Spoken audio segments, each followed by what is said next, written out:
الحمد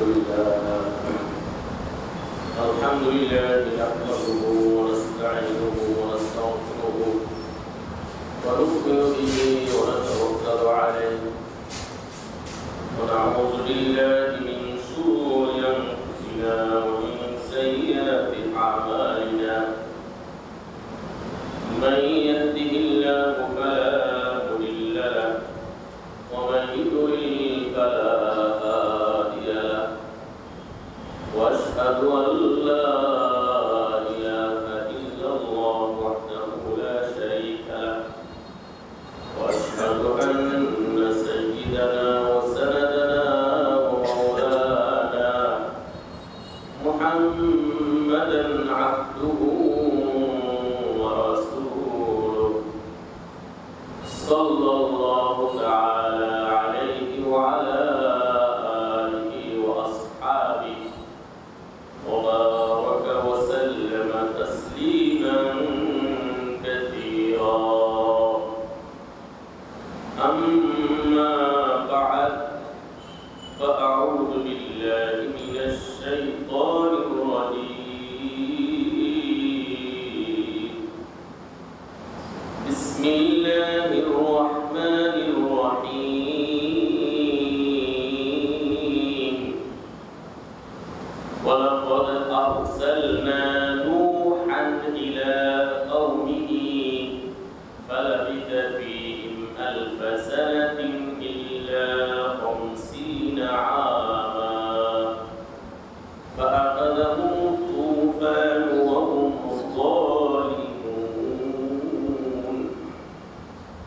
فأنجيناه وأصحاب السفينة وجعلناها آية للعالمين وإبراهيم إذ قال لقومه اعبدوا واتقوا الله إذ قال لقومه اعبدوا الله واتقوه ذلكم خير لكم إن كنتم تعلمون إنما تعبدون من دون الله أوثانا وتخلقون إفكا إن الذين تعبدون من دون الله لا يملكون لكم رزقا فابتغوا عند الله الرزق واعبدوه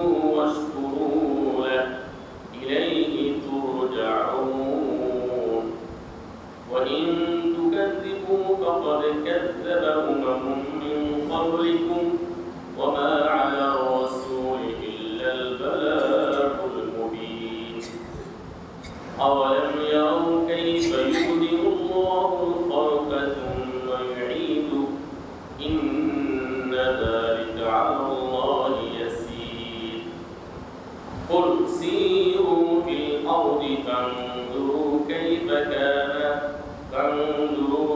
بدأ الخلق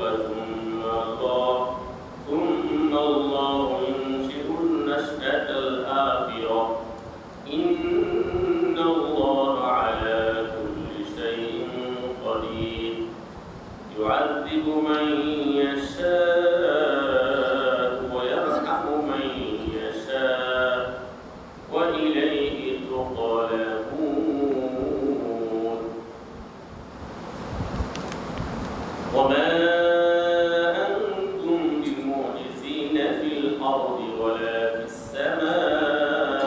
السماء وما لكم من دون الله من ولي ولا نصير بارك الله لنا ولكم في القرآن العظيم ونفعنا وإياكم بالآيات والذكر الحكيم অত্যন্ত ইখলাসের সাথে নিষ্ঠার সাথে আন্তরিকভাবে ইস্তিগফার পাঠ করি নবীর প্রেমে উজ্জীবিত হয়ে দুরূদ শরীফ পাঠ করি আস্তাগফিরুল্লাহাল্লাযী লা ইলাহা ইল্লা হুয়াল হাইয়ুল কাইয়্যুম ওয়া আতুবু ইলাইহি ওয়া লা হাওলা ওয়া লা কুওয়াতা ইল্লা বিল্লাহিল আলিয়্যিল আযীম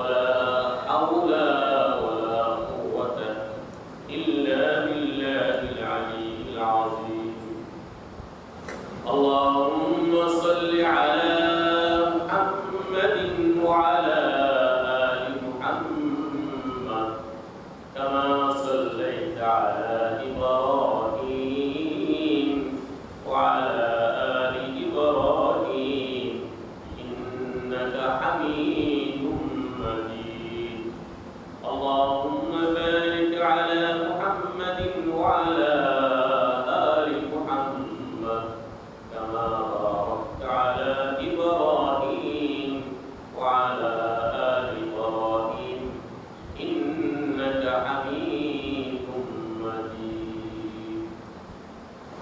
উপস্থিত সম্মানিত ইসলাম প্রিয় দিন প্রিয় কোরআন প্রেমী সুধীবৃন্দ আল্লাহ সুবহানাহু ওয়া তাআলা অসীম মেহেরবানিতে দুনিয়ার সকল ব্যস্ততাকে পিছনে রেখে কোরআনে কারীমের মায়াবী আকর্ষণে আসমানের সর্বশেষ এবং সর্বশ্রেষ্ঠ মহাগ্রন্থ শাশ্বত গ্রন্থ কোরআনে কারীমের বরকতপূর্ণ তাফসীরে আশা বসা কদম রাখার সময় দেওয়ার সুযোগটুকু আল্লাহ সুবহানাহু ওয়া তাআলা মেহেরবানি করে আমাদেরকে ভিক্ষা দান করেছেন। আপনারা খুশি না বেজা? কম না বেশি? আসুন আমরা আল্লাহর দরবারে শুকরগুজার হই, অন্তরের অন্তঃস্থল থেকে আমরা উচ্চারণ করে আলহামদুলিল্লাহ আলহামদুলিল্লাহ।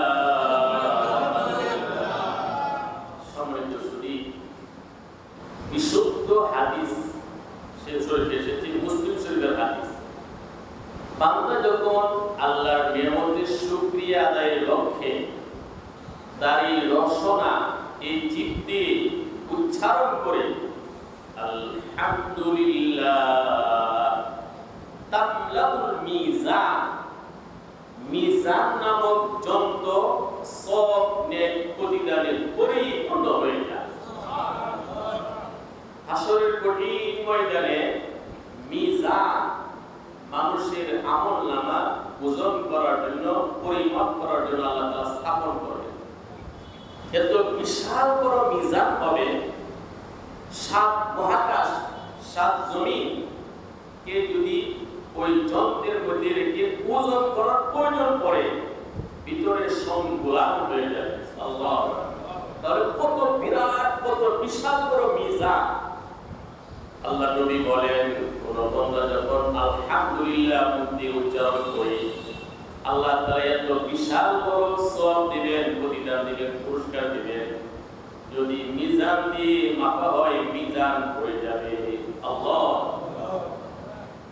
এইজন্য আমাদের জীবনে যদি একবারের আলহামদুলিল্লাহ কবুল হয়ে যায়, ইনশাআল্লাহ নাজাতের জন্য যথেষ্ট। সম্মানিত সুধী, আল্লাহ সুবহানাহু ওয়া তাআলা মহাগ্রন্থ কোরআনে কারীমের সূরাতু বনী ইসরাঈলের 3 নং আয়াতে বলেছেন, সূরা বনী ইসরাঈলের 3 নং আয়াত, যুররিয়াত মান হামালনা মা'a নূহ ইন্নাহু কানা আবদান শাকুরা। হে নৌকায় আরোহণকারী সম্প্রদায়, ভবিষ্যৎ প্রজন্ম, তোমাদের পূর্বপুরুষ বাপ-দাদা নূহ আলাইহিস সালাম তিনি শুকরগুজার বান্দা ছিলেন। তোমরা তারই ভবিষ্যৎ প্রজন্ম, তোমরা কেন আল্লাহ তাআলার শুকরিয়া আদায় করো না? ইন্নাহু কানা আবদান শাকুরা। নূহ আলাইহিস সালাম আল্লাহ তাআলার শুকরগুজার বান্দা ছিলেন। বলেন আলহামদুলিল্লাহ। সম্মানিত সুধী, তাফসীরে লেখা আছে, নূহ আলাইহিস সালাম যখন খাবার খেতেন, খাবার কি বলতেন আলহামদুলিল্লাহ। নূহ আলাইহিস সালাম যখন পান করতেন, পান করার পরে বলতেন আলহামদুলিল্লাহ। নূহ আলাইহিস সালাম পরিধান করতেন, পোশাক পরিধান করে বলতেন আলহামদুলিল্লাহ। নূহ আলাইহিস সালাম যখন যানবাহনে সওয়ার হতেন তখন বলতেন আলহামদুলিল্লাহ, ফাসাম্মাহুল্লাহু আবদান শাকুরা। এজন্য আল্লাহ সুবহানাহু ওয়া তাআলা নূহ আলাইহিস সালামের নাম দিলেন প্রশংসিত বান্দা। সুবহানাল্লাহ, আবদান শাকুরা, অনেক প্রশংসা যিনি করেছেন নূহ আলাইহিস সালাম। সম্মানিত সুধী, আজকে আপনাদের সামনে সূরাতুল আনকাবুতের 14 নং আয়াত থেকে 22 নং আয়াত পর্যন্ত তেলাওয়াত করা হয়েছে। আমাদের ধারাবাহিক তাফসীর সূরাতুল আনকাবুত এর 14 নং আয়াত থেকে 22 নং আয়াত পর্যন্ত। সূরাতুল আনকাবুতের দ্বিতীয় রুকুর তাফসীর হবে ইনশাআল্লাহ। আপনারা শুরুতে শুনেছেন হযরত নূহ আলাইহিস সালামের নাম আলোচনা হয়েছে। এরপরে কয়েক লাইন পরে জাতির পিতা ইব্রাহিম আলাইহিস সালামের নাম। অর্থাৎ আজকে আমরা আলোচনা শুনব ইব্রাহিম আলাইহিস সালাম দাওয়াতের কাজে কি পরিমাণ কষ্ট করেছেন, নূহ আলাইহিস সালাম দাওয়াতের কাজে কি পরিমাণ কষ্ট লাঞ্ছনা ভোগ করেছেন। আল্লাহ সুবহানাহু ওয়া তাআলা বিশ্ববাসীর যত ঈমানদার তাওহীদপন্থী মানুষ রয়েছে, ঈমানদার রয়েছে, তারা যেন দাওয়াতের কাজে অটল থাকে। জীবনের পাথেয় স্বরূপ নূহ আলাইহিস সালাম, ইব্রাহিম আলাইহিস সালামের কাহিনী জীবনের পাথেয় স্বরূপ গ্রহণ করে, উপদেশ স্বরূপ গ্রহণ করে, এজন্য আল্লাহ তাআলা বারবার আল্লাহ তাআলা আলোচনা করেছেন। আসুন আমরা সরাসরি তাফসীরে প্রবেশ করি। আউযু বিল্লাহি মিনাশ শাইতানির রাজীম। আমি আশ্রয় চাই আল্লাহর কাছে বিতাড়িত শয়তান থেকে। বিসমিল্লাহির রাহমানির রহিম। শুরু করছি অত্যন্ত দয়ালু অতি মেহেরবান আল্লাহর নামের সাহায্য কামনা করে।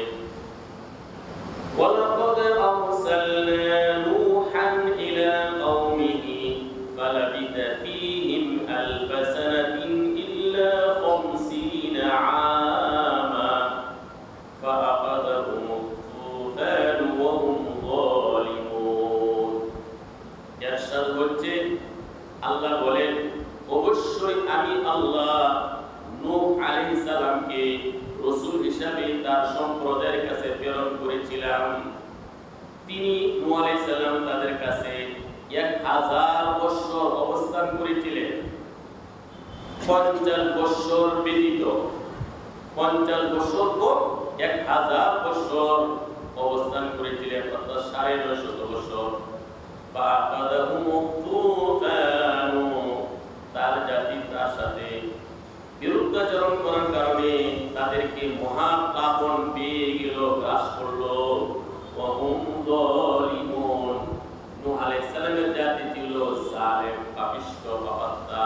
বলেন নাউযুবিল্লাহ। আল্লাহ সুবহানাহু ওয়া তাআলা বলেন, নূহ আলাইহিস সালামকে আমি তার জাতির কাছে প্রেরণ করেছিলাম। 950 বছর দাওয়াত দিয়েছেন।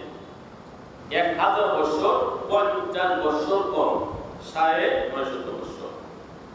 মহাপ্লাবন তাদেরকে পেয়ে গেল, ধ্বংস করে ফেলল। তারা ছিল জালেম, তারা ছিল অপরাধী। ফাআনজাইনাহু আসহাবাস সাফিনাতি, অতঃপর আমি নূহ আলাইহিস সালাম এবং নৌকায় যারা আরোহণ করেছিল তাদেরকে মুক্তি দিলাম। ওয়াজআলনাহা আয়াতাল লিল আলামিন, এই ঘটনাকে বিশ্ববাসীর কাছে আমি নিদর্শন হিসেবে উপস্থাপন করলাম, উপদেশের জন্য উপস্থাপন করলাম। বলেন সুবহানাল্লাহ। সম্মানিত সুধী, নূহ আলাইহিস সালামের বয়স যখন 40, নূহ আলাইহিস সালামের বয়স 40 বছর বয়সে তিনি নবুয়ত পেয়েছেন। সুদীর্ঘ 950 বছর দাওয়াতের মেহনত করেছেন। এরপরে তার জাতি যখন ঈমান আনে নেয়, আল্লাহর কাছে দোয়া করেছে, আল্লাহ তাআলা মহাপ্লাবন দিয়ে ধ্বংস করে দিয়েছেন এই পৃথিবীর মানুষকে সবকিছু। এই পৃথিবীর মহাপ্লাবনের পরে নূহ আলাইহিস সালাম আরো 60 বছর এই পৃথিবীতে জীবিত ছিলেন। তো প্লাবনের পরে 60, নবুয়তের পরে হলো 40, হলো 100, আর 950 বছর দাওয়াত দিয়েছেন। এখন কয়শো বছর তিনি জীবিত ছিলেন? হ্যাঁ, 1050 বছর তিনি হায়াত পেয়েছিলেন। 1050 বছর তিনি এত লম্বা হায়াত পেয়েছিলেন। সম্মানিত শুধু নূহ আলাইহিস সালামের নাম আসলে কিন্তু নূহ ছিল না। নূহ শব্দের অর্থ হলো অধিক কন্দনকারী। নূহ আলাইহিস সালামের আসল নাম ছিল, তাফসীরে লেখা আছে ইয়াশকুর, ইয়াশকুর ওয়াকিলা আব্দুল জব্বার। কেউ লিখছেন আব্দুল জব্বার, কেউ লিখছেন ইয়াশকুর নাম ছিল। কিন্তু 950 বছর সকালে বিকালে রাত্রে দিনে খেয়ে না খেয়ে, সুস্থ অসুস্থ, প্রকাশ্য গোপনে, নিম্ন আওয়াজে উচ্চ আওয়াজে, জনসম্মুখে এবং গোপনে গোপনে 950 বছর জাতিকে দাওয়াত দিয়েছেন। বিরূপ প্রতিক্রিয়া দেখা দিল।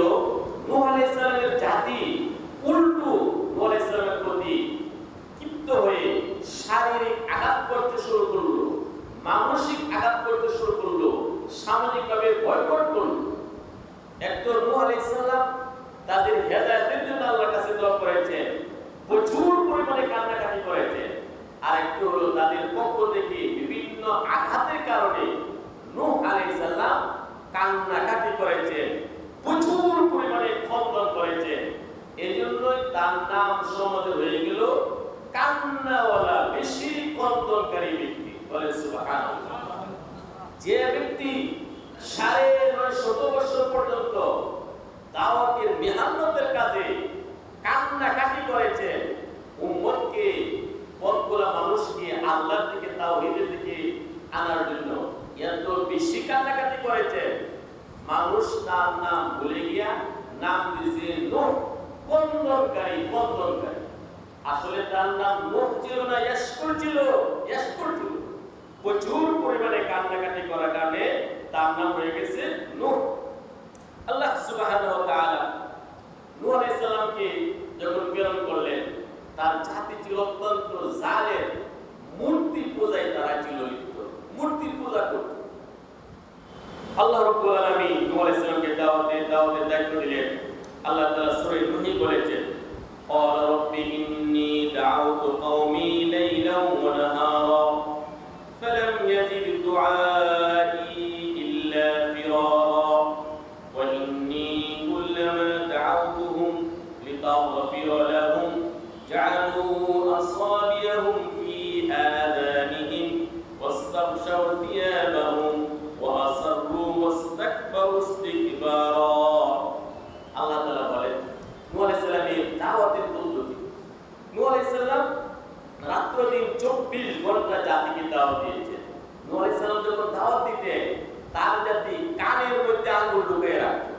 নূহ আলাইহিস সালামের দাওয়াতের কথা, দাওয়াতের বাণী যেন, তাওহীদের দাওয়াত যেন তাদের কানে না পৌঁছে, কানের মধ্যে আঙ্গুল ঢুকাইত।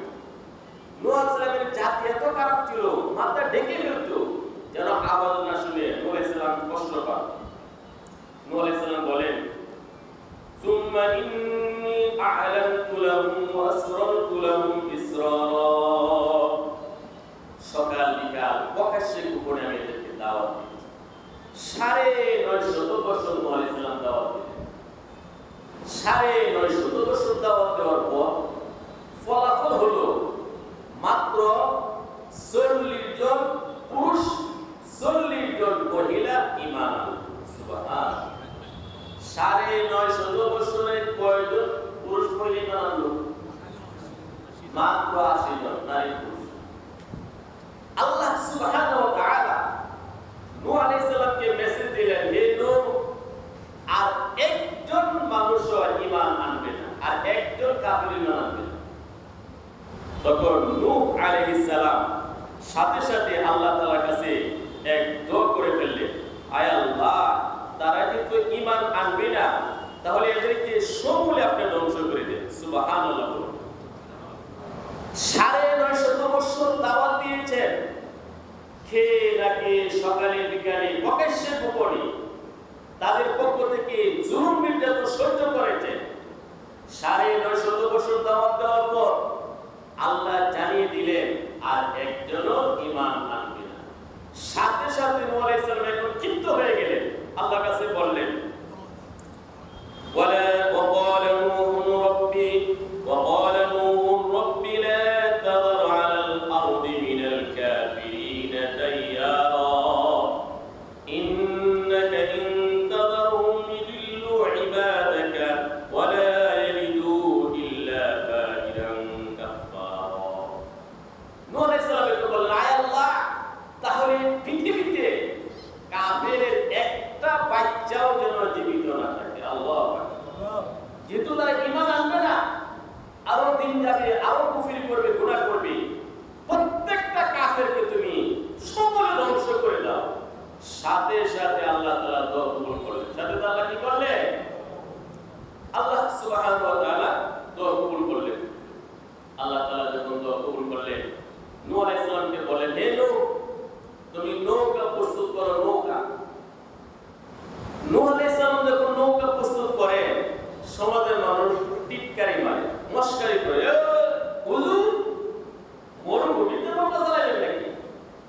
মানুষের কোনো কাম নাই তো, মাথাতে রাগ করে, এটা হইল মরুভূমিতে নৌকা চালাইতে যেও দেখে কি করে টিটকারি মারে। আল্লাহ তাআলা কোরআনে এই আলোচনা করে। আর নূহ আলাইহিস সালাম জানেন তো আসলে ঘটনা কি ঘটবে। আল্লাহ তাআলা মেসেজ দিলেন, যখন চুলা থেকে আগুন বের হবে, যখন চুলা থেকে আগুন ধাও করে জ্বলবে, ওই চুলা থেকে যখন পানি বের হবে, ওয়াটার পানি, ইঙ্গিত হলো যে আযাব এসে গেছে। হঠাৎ করে একদিন নূহ আলাইহিস সালাম দেখলেন চুলা থেকে পানি বের হচ্ছে। নূহ আলাইহিস সালাম ৪০ জন নারী পুরুষ এদেরকে নৌকায় তুললেন এবং প্রত্যেক প্রকারের প্রজাতি, হাঁস, মুরগি, গরু, ছাগল সব আল্লাহ তাআলা কুদরতিভাবে সামনে আনলেন। ডান হাত রাখে পুরুষ পরে, বাম হাত রাখে মহিলা পরে, পুরুষ মহিলা। ডান হাতের তলে যেটা পরে এগুলো পুংলিঙ্গ, আর বাম হাতের তলে এগুলো স্ত্রীলিঙ্গ। এভাবে নারী পুরুষ সব প্রকারের প্রজাতি নৌকাতে তুললেন, একটা সব একটা। আল্লাহ তাআলা আকাশকে অর্ডার করলেন পানি দেওয়ার জন্য। সারা পৃথিবীর সমস্ত অংশ থেকে আকাশের পানি পড়ে। আমরা তো বৃষ্টি দেখি, কিশোর বৃষ্টি হইলে, করিমগঞ্জ বৃষ্টি হয় না, নিকলি বৃষ্টি হয় না, কিন্তু নূহ আলাইহিস সালামের প্লাবনে সারা পৃথিবীর সব আকাশ থেকে বৃষ্টি পড়া শুরু হলো এবং জমিন থেকে আবার পানি উঠা শুরু হলো। নিচ থেকেও পানি উঠে, উপর থেকেও পানি পড়ে, সারা পৃথিবী তলিয়ে গেল নূহ আলাইহিস সালামের মহা প্লাবন। সবাই ধ্বংস হয়ে গেল। সম্মানিত সুধী, এই ধ্বংসের মধ্যে নূহ আলাইহিস সালামের সহধর্মিণী স্ত্রী বিবিসা তিনিও ছিলেন। নূহ আলাইহিস সালামের বিবি ছিল কাফের, লূত আলাইহিস সালামের বিবি ছিল কাফের। তৎকালীন ধর্মে বিবি অন্য ধর্ম গ্রহণ করলেও বিবাহ বৈবাহিক সম্পর্ক বৈধ ছিল। আমাদের ধর্মে এটা নিষিদ্ধ। তো আল্লাহ সুবহানাহু ওয়া তাআলা কত ধৈর্যশীল বানিয়েছিলেন। নূহ আলাইহিস সালাম যখন দাওয়াত দিতেন, তার স্ত্রী কাফেরদেরকে বলে দিত যে এই লোকটা আছে, বিরোধিতা করত। লূত আলাইহিস সালাম তিনি যখন দাওয়াত দিতেন, লূত আলাইহিস সালামের স্ত্রী সমাজের মানুষকে বলে দিত এবং বিরোধিতা করত।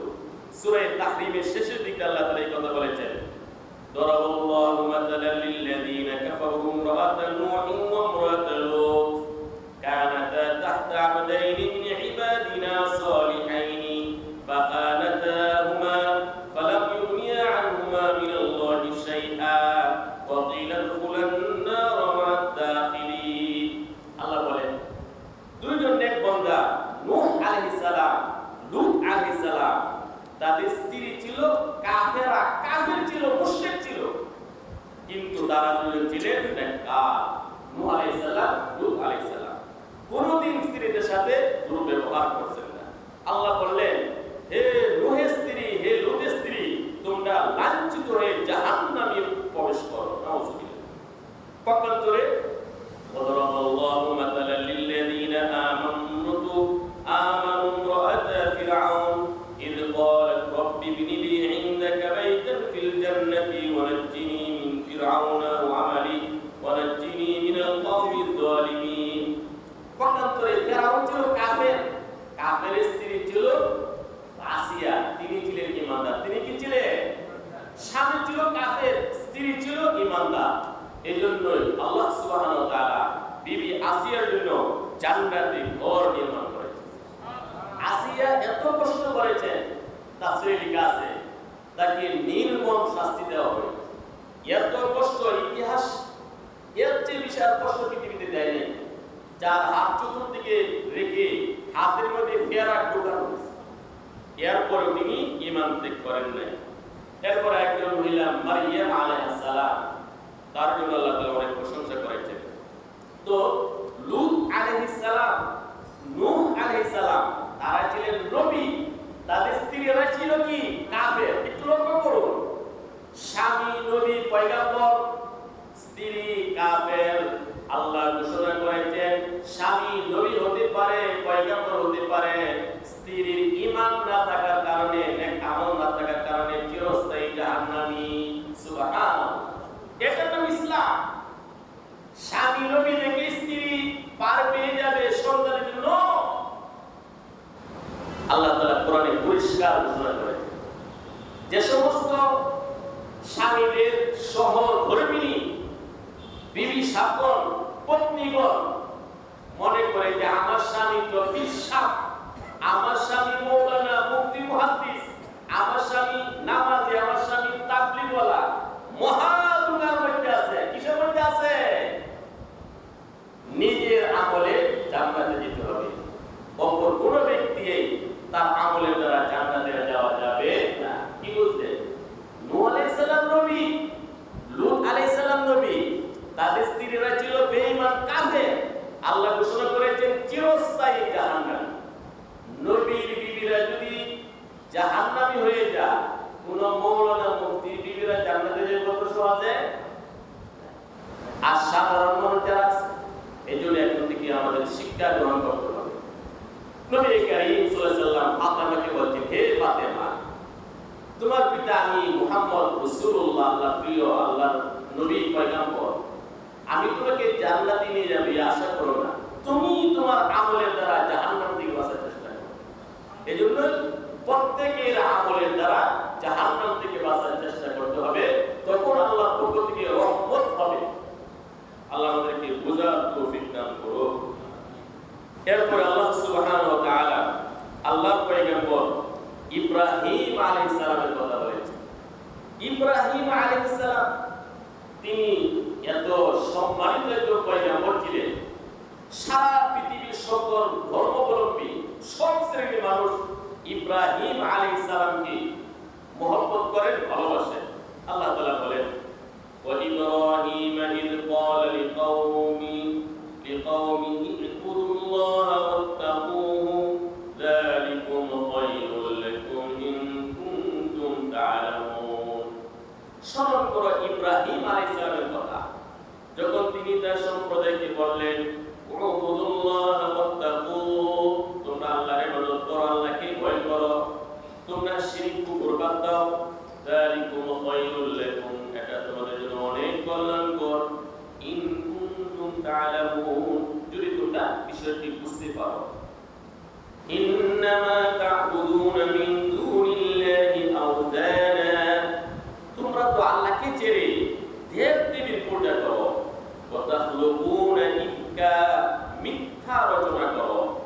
ইন্নাল্লাযীনা তা'বুদুনা মিন দুনিল্লাহি, নিশ্চয় যারা আল্লাহকে ছেড়ে অন্য দেব-দেবীর পূজা করে, লা ইয়ামলিকুনা লাকুম রিজকা, ওই দেব-দেবীরা তো কোনো রিজিকের মালিক না। ফাবতাগু ইনদাল্লাহি রিজক, অতএব তোমরা আল্লাহর কাছে রিজিক প্রার্থনা করো। ওয়াবুদুহু, আল্লাহর ইবাদত করো। ওয়াশকুরু লাহু, আল্লাহর শুকরিয়া আদায় করো। ইলাইহি তুরজাউন, তার দিকে তোমাদেরকে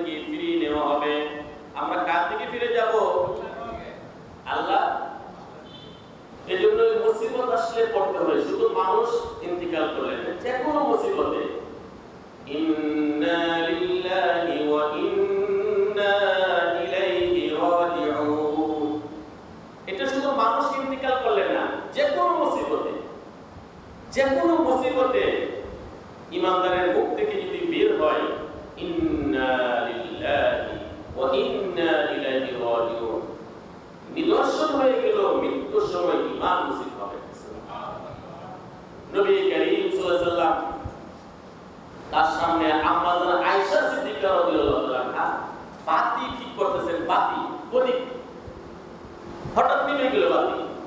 আল্লাহ নবী বললেন ইন্না লিল্লাহি ওয়া ইন্না ইলাইহি রাজিউন। আমাদের আয়েশা বলেন ইয়া রাসূলুল্লাহ একটি প্রদীপ বাতি নিভে গেল এজন্য আপনি ইন্না লিল্লাহ পড়লেন? আল্লাহ নবী বললেন যে কোনো মুসিবত আসে মানে যে কোনো বস্তু মুমিনকে কষ্ট দেয় তখনই ইন্না লিল্লাহ পড়তে হয়। বাতি নিভে গেলে এটা একটা মুসিবত, কষ্ট, বিদ্যুৎ চলে গেলে কষ্ট, হুজুর গেল কষ্ট, মোবাইল পাইতেছে না কষ্ট, একজন কি কল দিয়ে পাইতেছে না এর কষ্ট, চাবি পাইতেছে না কষ্ট, এক পকেটে টাকা আরেক পকেটে হাত দিল এর একটা কষ্ট, সাথে সাথে কি ইন্না লিল্লাহি ওয়া ইন্না ইলাইহি রাজিউন। অর্থ কি? ইন্না লিল্লাহি আমরা সবাই আল্লাহর জন্য, আমাদের স্রষ্টা আল্লাহ, আমরা আল্লাহর গোলাম কৃতদাস, আমাদের মালিক আল্লাহ তাআলা। আল্লাহ আমাদেরকে সৃষ্টি করেছেন, আল্লাহ আমাদের মালিক, সবকিছু আমাদের আল্লাহ। ওয়া ইলাইহি রাজিউন এবং আমরা আল্লাহর দিকে সবাই ফিরে যাব। আল্লাহর দিকে সবাই ফিরে যেতে হবে কি হবে না? তো আল্লাহ সুবহানাহু ওয়া তাআলা নূহ আলাইহিস সালামের ইব্রাহিম আলাইহিস সালামের কথা বলেছেন। তো তার জাতি কি করলো? ওয়া ইন তুকাযযিবু ফাকাদ কাযযাবা উমামুম মিন ক্বাবলিকুম। ইব্রাহিম আলাইহিস সালামের জাতি তাকে তারা মিথ্যা সাব্যস্ত করলো।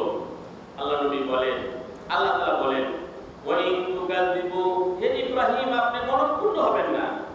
আপনাকে যদি আপনার জাতি মিথ্যা বলে ফাকাদ কাযযাবা উমামুম মিন ক্বাবলিকুম, আপনার পূর্বে যারা ছিল অন্যান্য নবী রাসূলকে তাদের জাতি মিথ্যা বলেছে।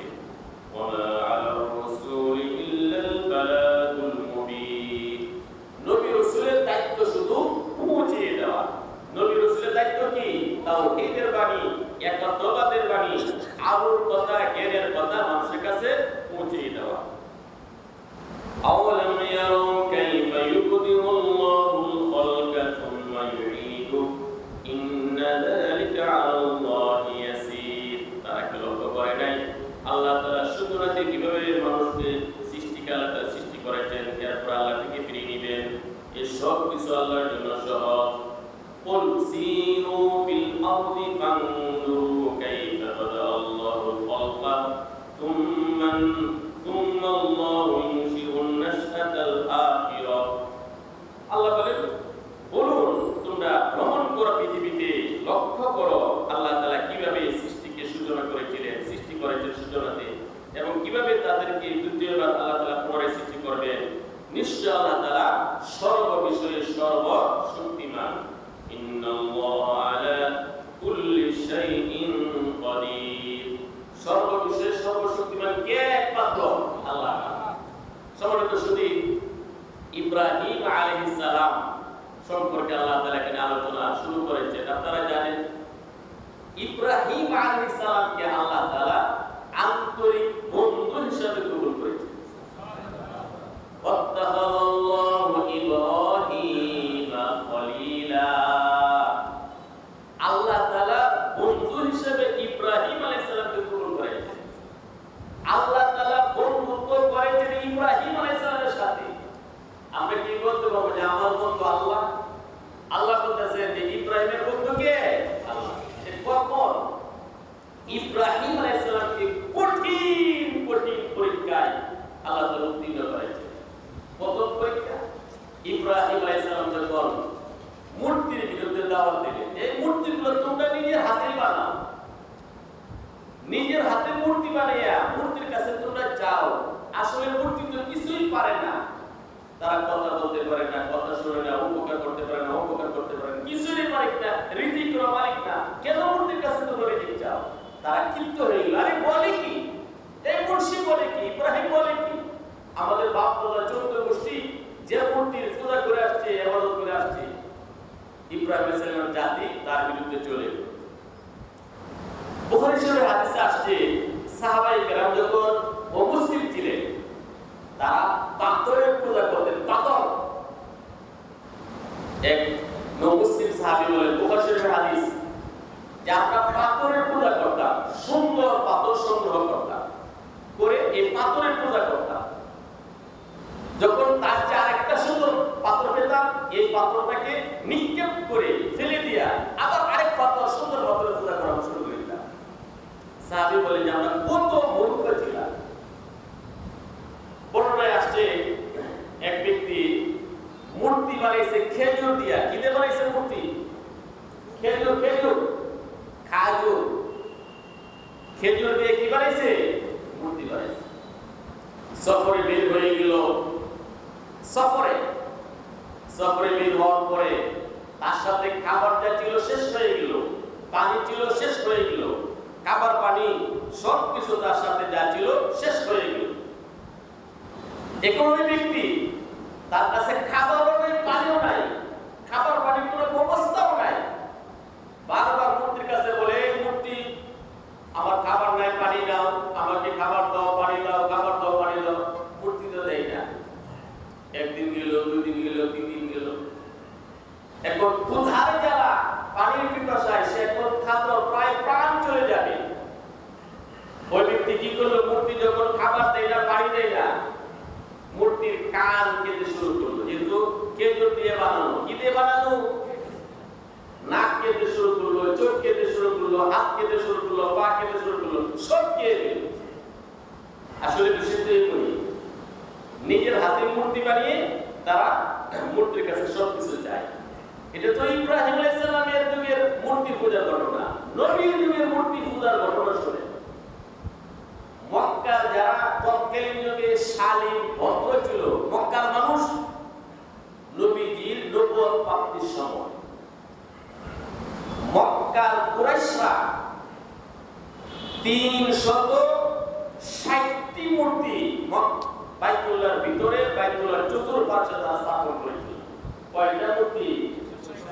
360টি মূর্তি স্থাপন করে এক মূর্তির কাছে গিয়ে তারা চাইতো রিজিক, আরেক মূর্তির কাছে চাইতো তারা সম্মান, আরেক মূর্তির কাছে জ্ঞান, আরেক মূর্তির কাছে সন্তান, বিভিন্ন মূর্তির কাছে বিভিন্ন বস্তু তারা চাইতো। এই ছিল মক্কার অবস্থা। নবী করিম সাল্লাল্লাহু আলাইহি ওয়াসাল্লাম যখন মক্কা বিজয় করলেন, মক্কা বিজয়ের বেশে যখন নবী মক্কা নগরীতে প্রবেশ করলেন, মক্কা বিজয়ের দিন নবীজি লাঠি দিয়া মূর্তি ভাঙলেন না, খালি ইশারা করলেন এবং বললেন, জাআল হাক্কু ওয়া যাহাকাল বাতিল ইন্নাল বাতিলা কানা যাহুকা। মূর্তিগুলো ভেঙে চুরমার হয়ে গেল। 360টি মূর্তি বাইতুল্লাহতে ছিল। এটা হলো মক্কার অবস্থা। আমাদের দেশে মূর্তি পূজা হয়, অনেকে মনে করে যে সত্য হলে হইতে পারে, সাথে সাথে ঈমান নষ্ট হয়ে যাবে। যাক, ইব্রাহিম আলাইহিস সালাম তার পিতা মাতা সবাই মূর্তি বানাইতো, মূর্তি পূজা করত। যখন ইব্রাহিম আলাইহিস সালাম মূর্তির বিরুদ্ধে আলোচনা করলেন, পিতা মাতা সহ শত্রু হয়ে গেল। তৎকালীন যুগে বাদশা ছিল নমরুদ। সিদ্ধান্ত নিল ইব্রাহিমের ছেলেটাকে আগুনে পুড়ে ভস্ম করতে হবে, আগুনে পুড়ে মারতে হবে। বলেন নাউজুবিল্লাহ। বাদশা নমরুদ দেশের প্রজ্ঞাপন জারি করে দিল, আইন জারি করলো, ইব্রাহিমকে আগুনে পোড়ানো হবে। 1 মাস পর্যন্ত জ্বালানি সংগ্রহ করা হোক, লাকড়ি। রাষ্ট্রীয় প্রজ্ঞাপনে সারা দেশ থেকে লাকড়ি সংগ্রহ করা। তফসিরে কিতাবে লেখা আছে, কোন মহিলার পেটে যখন বাচ্চা আসতো, মহিলা মানত করত, হে আল্লাহ, আমি যদি সুস্থভাবে সন্তান প্রসব করতে পারি, ইব্রাহিম নামক ছেলেটাকে পোড়ানোর জন্য 500 লাকড়ি আমি মানত করলাম। বলে নাউজুবিল্লাহ। মানুষের মানত করতো, আমি যদি সুস্থ হই 1000 লাকড়ি ইব্রাহিমকে পোড়ানোর জন্য। এভাবে 1 মাস পর্যন্ত সারা দেশ থেকে লাকড়ি সংগ্রহ করা। লাকড়ির মধ্যে আগুন দেওয়া হলো, 1 সপ্তাহ পর্যন্ত আগুন ধাও ধাও করে দিল। এত বিশাল বড় আগুন, উপর দিয়ে কোনো কিছু আর দিতে পারে না। আগুনের কাছে যাবে এর সুযোগও নাই। এখন ইব্রাহিম আলাইহিস সালামকে আগুনে ফেলবে কিভাবে? কাছে তো যাওয়া যায় না। যত খারাপ কাজ, প্রত্যেকটা খারাপ কাজে শয়তান এসে কিন্তু আইডিয়া দেয়। খারাপ কাজে আইডিয়া, পরামর্শ শয়তানের পকেটে এসে দেয়। শয়তান এসে আইডিয়া দিল একটা নিক্ষেপ যন্ত্র তৈরি করো, দূর থেকে থেকে ঘুরায় ঘুরায় আগুনে নিক্ষেপ করা। তারা নিক্ষেপ যন্ত্র তৈরি করলো। ইব্রাহিম আলাইহিস সালামের হাত পা বেঁধে ইব্রাহিম আলাইহিস সালামকে বিবস্ত্র করা হলো, উলঙ্গ করা হলো। বলেন নাউজুবিল্লাহ। এই জন্য হাদিসের মধ্যে আসছে প্রত্যেকটা মানুষ যখন হাসর মাটি উঠবে উলঙ্গ হয়ে জুতাবিহীন খত্তাবিহীন, সর্বপ্রথম ইব্রাহিম আলাইহিস সালামকে বস্ত্র পোশাক করা হলো।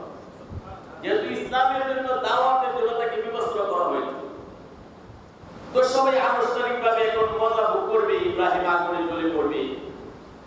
ইব্রাহিমকে যখন আগুনে ছেড়ে দিবে, সরাসরি ইব্রাহিম আল্লাহর সাথে যোগাযোগ করলেন। হাসবুনাল্লাহু ওয়া নি'মাল ওয়াকিল, হাসবুনাল্লাহু ওয়া নি'মাল ওয়াকিল। আমার জন্য আল্লাহই যথেষ্ট, আমার আল্লাহ আমার জন্য উত্তম অভিভাবক।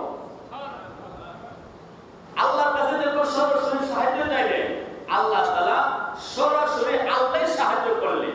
জিবরিলকে আল্লাহ প্রেরণ করলেন না, আল্লাহ সরাসরি আগুনকে বললেন, কুলনা ইয়া নারু কুনি বারদাও ওয়া সালামান আলা ইব্রাহিম।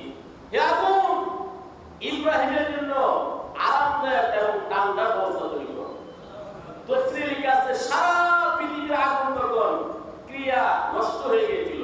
আগুনের কালার ছিল কিন্তু আগুনের মধ্যে কোনো ক্রিয়া ছিল না, আগুনের মধ্যে কোনো তাপ ছিল না। হঠাৎ তো আল্লাহর পক্ষ থেকে সারা পৃথিবীর আগুন একদম ঠান্ডা হয়ে গিয়েছিল। ইব্রাহিম আলাইহিস সালামের হাত পায়ের ভাত ছাড়া একটি পশম আগুনে পড়তে পারে না। 40 দিন পর্যন্ত ইব্রাহিম আলাইহিস সালাম সেই আগুনের মধ্যে ছিলেন, একদম জান্নাতি নাজের মধ্যে আরাম আয়েশ করতেন। ইব্রাহিম আলাইহিস সালাম সেই ভূমি থেকে যখন সহি সালামতে বের হয়ে আসলেন, ইব্রাহিম আলাইহিস সালামের তখন একমাত্র স্ত্রী ছিল বিবি সারা। বিবি সারা বাবেলের, ইরাকের বাবেল শহর ছিল। ইব্রাহিম আলাইহিস সালাম বিশাল অগ্নিকুণ্ড থেকে নিরাপদে বের হয়ে আসার পরে তার একমাত্র স্ত্রী বিবি সারাকে নিয়ে ইরাকের বাবেল শহর থেকে শামে সফর করার জন্য রওনা হয়ে গেলেন। এই অংশ ইনশাআল্লাহ আগে বিশাল হবে বা ভবিষ্যতে ইনশাআল্লাহ হবে, যেহেতু কোরবানি আসতেছে পরে ইনশাআল্লাহ। আল্লাহ তাআলা শেষ দিকে বলেন, ইউআযিবু মান ইয়াশাউ ওয়া ইয়ারহামু মান ইয়াশাউ। আল্লাহ যাকে চান শাস্তি দিবেন, আল্লাহ যাকে চান মেহেরবানি করবেন। ওয়া ইলাইহি তুকলাবুন, তোমাদেরকে তার দিকেই ফিরিয়ে নেওয়া হবে। ওয়া আনতুম বিমুজিজিনা ফিল আরদি ওয়ালা ফিস সামা, তোমরা পৃথিবীতে লুকিয়ে থেকে আল্লাহকে অপরাধ করতে পারবে না, আকাশে উঠেও আল্লাহর কোনো ক্ষতি করতে পারবে না, অপরাধ করতে পারবে না। ওয়া মা লাকুম মিন দুনিল্লাহি মিন ওয়ালিয়্যিন ওয়ালা নাসীর, আল্লাহ ব্যতীত তোমাদের কোনো অভিভাবক নেই, তোমাদের কোনো সাহায্যকারী নেই। আল্লাহ ছাড়া আমাদের কোনো অভিভাবক আছে নাকি? আল্লাহ ছাড়া আমাদের কোনো সাহায্য আছে নাকি? আল্লাহ কোরআনে বারবার বলেছেন, ওয়ামান নাসরু ইল্লা মিন ইনদিল্লাহিল আজিজিল হাকীম, সাহায্য একমাত্র পরাক্রমশালী মহান পরাক্রমশালী আল্লাহর পক্ষ থেকে আসে। হাজার কোটি গুণের সামান্য সাহায্য আল্লাহ ছাড়া দ্বিতীয় কোনো বস্তু নাই যে আমরা পাবো নাকি? হাজার কোটি ভাগের সামান্য কোনো রহমত আল্লাহ ছাড়া কেউ নেই আমাদেরকে করা আছে নাকি? এই পৃথিবীর কোন মেডিসিন, কোন ওষুধের মধ্যে কোন শক্তি আছে নাকি? কোন ডাক্তারের কোন শক্তি আছে নাকি? কোন বস্তির কোন শক্তি আছে? কোন সাহায্য আছে? এই সব কিছু কার পক্ষ থেকে আসে? একমাত্র আল্লাহর পক্ষ। হ্যাঁ, ওষুধ হয়ে গেলে ওষুধ গ্রহণ করতে হইল সুন্নাহ, কিন্তু এই ওষুধই যে একমাত্র আমাকে আরোগ্য দান করবে, সুস্থতা, এটা নয়। এটা হলো একটা পদ্ধতি। কত মানুষ ওষুধ খেয়ে মারা যেতেছে, কত মানুষ ওষুধ খেয়ে ভালো হইতেছে। একমাত্র সুস্থতার মালিক কে? আল্লাহ তাআলা। এজন্যই সবকিছুর একক মালিক আল্লাহ তাআলা। এভাবে মনে করে আল্লাহকে একক মালিক মনে করে যদি কেউ আল্লাহর কাছে বলে, আল্লাহ তাআলা অবশ্যই তার প্রতি সুদৃষ্টি দেন।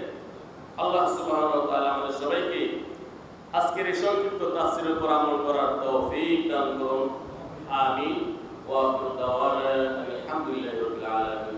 সুবহানাল্লাহি ওয়া বিহামদিহি আশহাদু আল্লা ইলাহা ইল্লা আনতা আস্তাগফিরুকা ওয়া আতুবু ইলাইক।